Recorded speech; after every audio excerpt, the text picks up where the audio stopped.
NCERT Class 12 Exercise 1.1 Question number 12.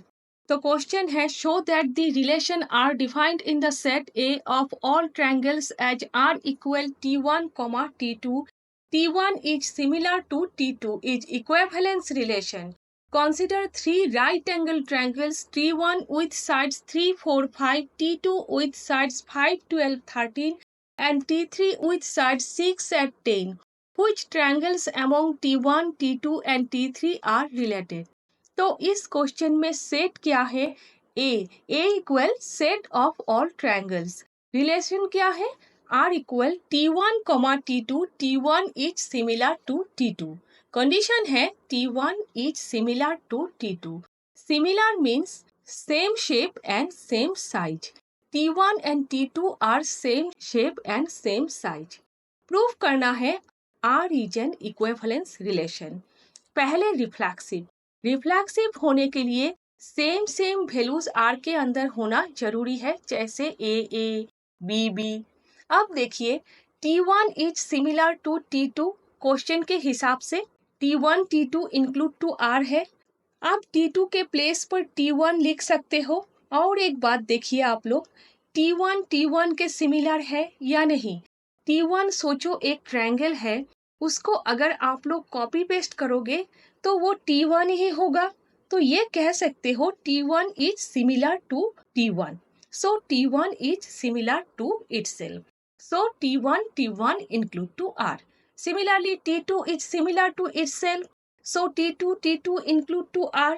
सो R के अंदर T1, T2 इस टाइप के वैल्यूज है. So R is reflexive relation. अब सिमेट्रिक होने के लिए सेम पेयर का उल्टा पेयर रिलेशन के अंदर होना जरूरी है, जैसे AB का उल्टा BA. अब T1 is similar to T2. So T2 include to R. Similarly T2 is similar to T1. So T1 include to R है. सो R के अंदर T1 और T1 का उल्टा T2 R के अंदर है. So R is symmetric relation. अब ट्रांजिटिव होने के लिए AB, BC, AC इस टाइप का पेयर रिलेशन के अंदर होना जरूरी है. So T1 is similar to T2. So T2 include to R है. सोच लेते हैं T3 एक ट्रायंगल है और T2 और T3 सिमिलर है. So T2 is similar to T3. So T3 include to R है. Then T1 is similar to T3. So T3 include to R है. T1 अगर T2 का सिमिलर है, T2 अगर T3 का सिमिलर है, तो फिर T1 T3 का सिमिलर है. सो R के अंदर रिलेशन के अंदर T1 T2 T2 T3 T1 T3 इस टाइप का पेयर है. So R is transitive relation.